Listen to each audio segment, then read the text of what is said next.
Skaties, dēls. Te tavs tēvs kādreiz ganīja govs. Te ir mana dzimta.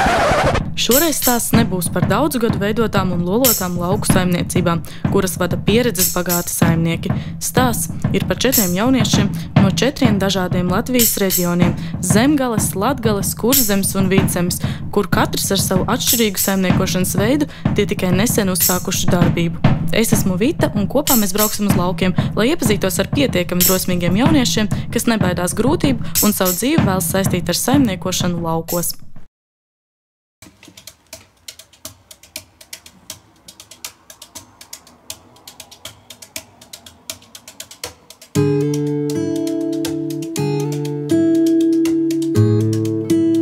Šobrīd esam Kurzemes pusē, Saldus rajona Zilnās. Šī ir vieta, kur tradicionāli tika atzīmēts jauniešu alternatīvās mūzikas festivāls Zvērā. Un šobrīd arī šī ir vieta, kura joprojām pulcē jauniešus. Šeit saimnieko Uģis Grīnbergs. Mēs dosimies arī uz viņa saimniecību tajā pusē Giezēni, kur Uģis stāda augļdārzu, ābeļdārzu un bumbieردārzu. Nākotnē viņš plāno ražot arī sulas, pārdot ābolus, bumbierus un ražot mājas vīnu. Tāpat Uģis nodarbojas ar biškopību. Brauksim pie viņa un skatīsimies, kā viņam tur veicas saimniekošanā. Cik sen aptuveni tu nodarbojas ar visu šo? Ar bitēm es sāku nodarboties pirms 3 gadiem.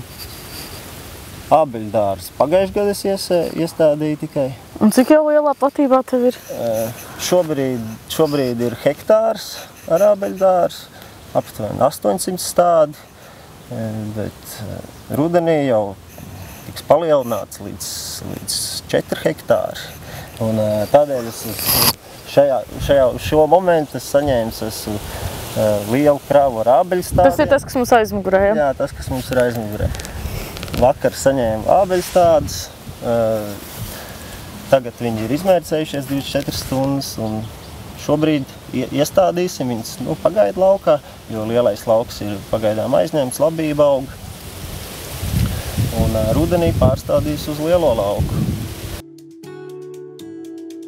Uģis studējis Rīgā, pastrādājis ārvalstīs, taču tagad atgriezies laukos pavisam. Šobrīd Uģis ir iestādījis 1 hektāru ābeļdārza, taču nākotnē viņš plāno pārstrādāt augļus sulas spiešanai, kā arī raudzēt vīnus un sidrus. Tiek eksperimentēts ar receptēm un dažādiem augļiem. Ziemas laikā, kad ābeļdārzs pārziemo, Uģis nodarbojas ar biškopību un amatniecību. Īpašuma esošā zeme ir sadalīta 2 saimniecībās – Dzilnas un Giezēni. Saimniecība Dzilnas ir vieta, kur atpūsties, veidot sabiedriskus pasākumus, bet lauksaimnieciskā darbība norit Giezēnos. Dzilnās 7 gadus notika aktīvās atpūtas festivāls Zvērā. Pagājušajā gadā notika ekstrēmo sporta veidu sacensības Dirtfesto. Uģis atklāja, ka šie pasākumi vairāk rīkoti savam priekam, ne komerciāliem nolūkiem, lai ir aktivitāti un lai cilvēki brauc un izbauda dabu, kultūru un redz, ka laukos var būt arī citādāk. Tas ir vagoniņš no Skrundas lokatora kādreiz bijušā. Jā. Te mums sākās dzīve laukos mūsu ģimenei. Ar to mēs sākām. Tur mēs visi ģimeni pat 2 ziemas nodzīvojām.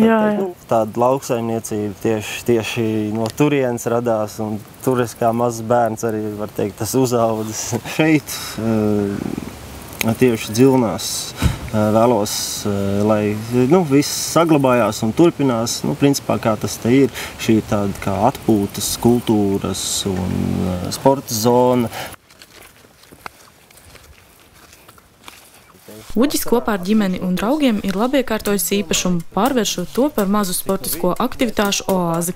Ne tikai tradicionālo, bet arī ekstrēmo sporta veidu cienītājiem.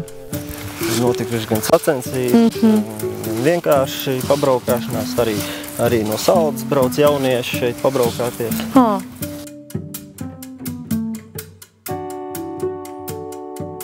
Ne tikai mums pašiem, mūsu draugiem, bet arī citiem, kas brauc no malas. Visiem, jā. Jā, visiem, jā, kas vēlēt iesaistīties. Princips bija tāds, uzbūvēt pirtiņu no tiem materiāliem, kas ir atrodami, pārsvarā no materiāliem, kas atrodami šeit pat uz vietas. Te ir 2009. gads. Jā, 2009. gadā būvēti. Šie ir visi bijuši nokautuši koki, eiglas priedes. Nāls te pat uz vietas sarakts, smilts arī. Javā ir ir arī salmi, arī pašas saimniecības. Un tā siena sastāv no diviem slāņiem. Vienā pusē māls, otrā pusē māls, lucim.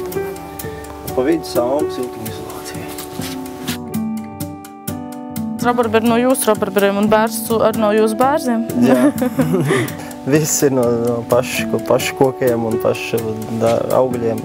Raudzēšanas process var ilgt no pusgada līdz gadam, var arī 2 gadus raudzēt. Viss ir atkarīgs no sulas, no tās sastāva, no barības vielām. Un tā es arī vēlos to saglabāt, var teikt, lauku turismus.